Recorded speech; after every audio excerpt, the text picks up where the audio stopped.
Hi everyone, quick one today because markets honestly did not move that much. You can see the sell-off continued here into the after hours and pre-market this morning, and then we rallied up to that key trend resistance, pretty much same level as the previous day, but the thesis is still intact with the key resistance 607, key trend resistance in here 607.40. So we'll see if those key levels hold up or not as we head into CPI data. Let's take a look at the rest of the charts and the data and see if we can find some direction for tomorrow. Do me a quick favor and like and subscribe and watch the video till the end to help out the channel, and let's get started. Starting off with Fed Powell on Capitol Hill, he said interest rates are not going down anytime soon. Basically, he said the Fed is in no hurry to cut interest rates. Markets reacted to this slightly, but honestly not that much. I thought markets would react a little bit stronger to it, but they just didn't. Markets kind of hovered, tested some highs, tested some lows, and then kind of rallied into the after hours like we talked about. So overall, nothing crazy here from Fed Powell, even in the Q&A portion. Overall, said the economy is strong. Like we've heard before, labor market is continuing to be strong, especially with that unemployment rate coming down just a smidgen there. Overall, relatively uneventful from Fed Powell. Looking at fear and greed, unchanged, 46 from a 46 the previous day. Still fear on momentum. Strength, though, finally getting into regular fear. This has been an extreme fear for a long time. We're starting to show a little bit of strength there. NYSE showing a little bit of strength. And then you got market breadth, still hovering, no changes there. Put call ratio pulling back a little bit. Volatility, small step higher there as we head into CPI. Wouldn't expect that to roll over. And then safe haven demand neutralized, junk bonds back into greed. So overall, relatively uneventful, except for strength stepping up. Interesting to see that. Moving over with the economic calendar, pretty much nothing here for today. 3-year note auction, pretty much in line with the previous. And then for tomorrow, core and headline CPI at 8:30. Definitely going to be interesting. Wonder if Fed Powell gets any questions on CPI after it comes through tomorrow. 10-year bond auction, fairly interesting there. And then we get PPI on the back of CPI the previous day, and then a little bit of economic data as well as core and headline retail sales on the Friday. So a little bit of data heavy markets here to finish up the week. Moving over to Max Payne, really no changes here. Still bearish across the board, expecting a little bit more bearishness over the next couple weeks to months. Really no change to that thesis either. Then moving over to markets here, you can see we did get a very slight update, 0.08, basically unchanged from the previous day. We're still below the trend here, still well below these trends here. Overall, again, not really much different from the previous day. Still expecting it to reject off these zones. If we got another push and touch, that would be around 607.7. Touch that level, and then I would expect a rejection back into the 597.6 area. Maybe the trend here, 596.8. Somewhere in there. Momentum, slightly bullish, and then you can see RSI. This is the zone. We're expecting it to reject from that SMA. If it's going to do it, you would expect to see it tomorrow. Maybe the CPI is the catalyst that finally pushes markets a little bit lower. Honestly, markets have held up a little better than I would have expected heading into the early part of the week. This sell on Friday I thought was going to give us at least a little bit more selling maybe into this zone here. 595 made sense to me. But so far, we've kind of sideways consolidated, even through Fed Powell, waiting to see what CPI gives us tomorrow. In terms of levels, 607, like I said, 603 becomes a little bit less important here. Markets have not respected that level recently. You can kind of see a breakout retest, touch of the level continuation, so maybe there's a little bit left in it, but overall kind of choppy on the level, and then 599 to the downside if we do get the rejection. Moving over to the SPY charts here, you can see we're back into bullish conditions with the push we got here today, especially into the end of the session, so slightly bullish, but look at these ATR bands, absolutely flat. This is sideways consolidation. Didn't get to the upper band here, didn't get to the lower band, just continuing to consolidate. Second band would be a resistance right now, that's at 606. If we pull back to the lowest second band there, that would be around 602, and that's kind of your trading range, at least for now. Moving over to the Qs here, you can see it was actually negative on the day, 0.24. That was the expectation. I was short calls on the day going in on the Qs. And then we ended up getting a slightly negative day, which is what I wanted. 530 continues to be very key resistance. Couldn't break it yesterday. Couldn't even test it here today. Still expecting that to hold as resistance. Tested the trend. Again, kind of thought that would happen. I didn't think we would hold this well. Again, heading into that CPI data, we don't know where we're going quite yet, and markets don't seem to know either, so we're kind of hesitating at a key resistance. CPI comes in good. Maybe we push through it. Maybe we head back to those all-time highs. If it comes in terrible, I could absolutely see this selling back into the 511s, 512s, somewhere in here. So CPI, I think, is going to dictate it. For some reason, I just feel like CPI is going to push us around a little bit tomorrow, but who knows? Right now, at key resistance, waiting for some clear direction. And then looking at that hourly chart here just for a second, you can see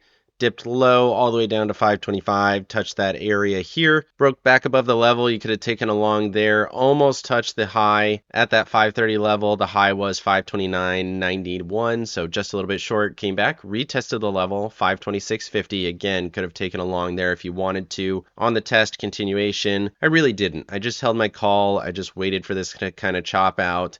And then I took off my call at the end of the session, somewhere in here around 527, so lower than the close yesterday. Didn't really want to hold it through CPI. Not that I think we're going to go in any particular direction. I think CPI might push us through potentially 530 if it's going to go. Otherwise, I just feel like if we get a sell-off, I think I'll be able to get back in if I need to and be able to make money either way. And I didn't want to expose myself to that risk overnight. So right now, I would say still neutral between 526 and 530. And then looking at the Tasty charts here, you can see sideways consolidation, ATR bands completely flat, technically bullish conditions, but sideways choppy, no clear direction for me, which continues to be the case. We've been basically in the same trading range since the 5th, and we are still here at the 11th. So sideways consolidation, no clear trends. Moving over to the Russell and the Dow, got a little lucky on the Russell. I didn't think we would dip this hard, but we did, down 0.5%, and we got even lower, down into the 225 range. Came back up, tested 226, rejected from there. So now this is key resistance. Looks like it should sell a little bit more, maybe down to the 144 EMA. 222.84 is that level, and then you got the trend just below it, 222.30 or so. So everything there says a little bit bearish now with the break of the level, and then you can see the Dow still sideways consolidation. I still think this is a double top, but we have not managed to break that midpoint yet. We still haven't even closed below 441.43, so you could argue we're still in this consolidation. Maybe this is starting to wedge up a little bit. That would be interesting. Right now, momentum bearish, RSI bearish. Still no clear direction. Moving over to Apple and Microsoft. Look at Apple finding some legs here, getting back above the level 230. So again, if you're following my rules, you could have bought at 230, got a continuation all the way up into the 235 range, pulled back slightly 232. Either way, slightly bullish, momentum slightly bullish, RSI slightly bullish, looking for 237. Stop again would be the 230 level. So looking for a little bit of a continuation there, and then Microsoft still cannot get above 413, still expecting that to break down. Until we get above it and hold, this is still a bearish setup for me. Moving over to Tesla and NVDA. Tesla did exactly what we said it was going to do yesterday. So it pushed clean through the level 336.67. That was the first target. The next one was the trend here at 326.50, and we hit that level too. So for now, this trade is complete in my opinion. I think we're going to hold this in here potentially. The structure is still obviously terrible, right? So you have a very aggressive sell-off, waterfall sell-off. It's still very bad. Momentum, very bearish. RSI, very bearish. It's almost oversold at a 30.18, so I'm not saying that I would leg into this immediately, but this is a level where you could see markets start to find a little bit of support, maybe consolidate or at least slow down on this waterfall sell-off. 6.3% aggressive, obviously had been a massive run from the 213 level, more than doubled within that time period from October here to mid-December, which makes this pullback seem relatively minor, but there are some reasons that make sense for me why this is selling. Tesla's not had some great news recently. And then looking at NVIDIA here just for a second, inside candle at the resistance area of that 55 EMA at 135.67. For me, it seems like this is probably done in the short term. It's not impossible that we continue to push to 140, but for me, it seems like this is probably going to sell here just a little bit. Moving over to staples and discretionary. Staples continues to be an absolute rocket ship. We've continued to say this is bullish, and it continues to look very bullish. Momentum bullish, breaking out above the 80-50 level. Everything looks good there. And then still absolutely risk off with discretionary selling 1.14. This is probably mostly driven by Tesla, but absolutely it did look like a high, lower high.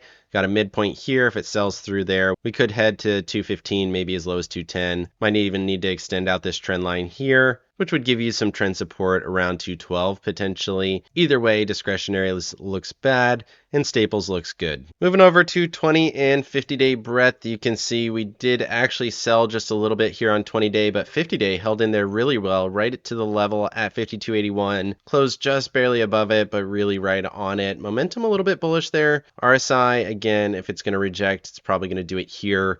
Otherwise, it's going to push through there and start to break towards these trends. You can see the key trend up here. Let's go ahead and extend that out just a little bit. Would give you a level somewhere in that 62.80 area. And then extending out this trend line here as well, you can see 42.40 somewhere in there makes sense. Momentum, if it's going to flatten out, seems like it might do it here. Mixed signals really between these two. 50-day still looks strong, 20-day continues to sell off, which is probably why we're seeing markets kind of sideways choppy here. Moving over to the dollar kind of waterfall sold here. Interesting, back below the level 108 to close the day and then back to open the day for the Tuesday session. You can see we're back up here above that 108 level, slightly bullish. So either way, sideways consolidative makes sense. Markets are consolidative, dollars consolidative, and that's seemingly not changing here until we get that CPI and PPI data. Moving over to JNK and TLT, you can see JNK was down 0.11, TLT down 0.64. We said we were a little extended here. Momentum's fading, RSI's fading a little bit. Want to see the 21 EMA hold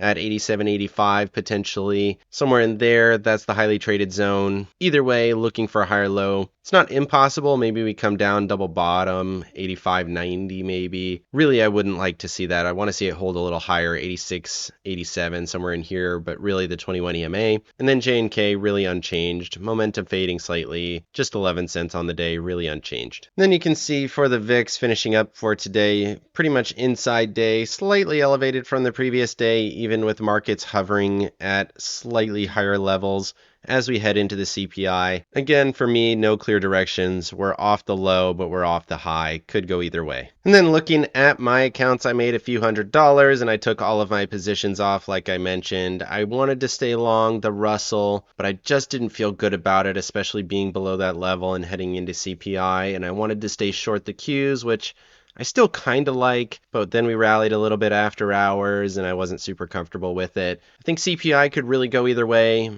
Maybe it's a nothing burger, but either way, I just didn't want to take on that risk heading into the Wednesday, and we'll see what happens tomorrow. I'll probably put all my positions back on tomorrow, but either way, I want to see what comes of CPI before I do so. Let me know down in the comment section what you thought of Jerome Powell or the markets today. Where do you think we're going to go for CPI tomorrow? Let me know. Otherwise, like and subscribe if you got any value out of this video. Make sure you hit the bell so you don't miss out on any future episodes. Of course, none of this is financial advice. This is all for entertainment purposes. Good luck in your trading and have a great day.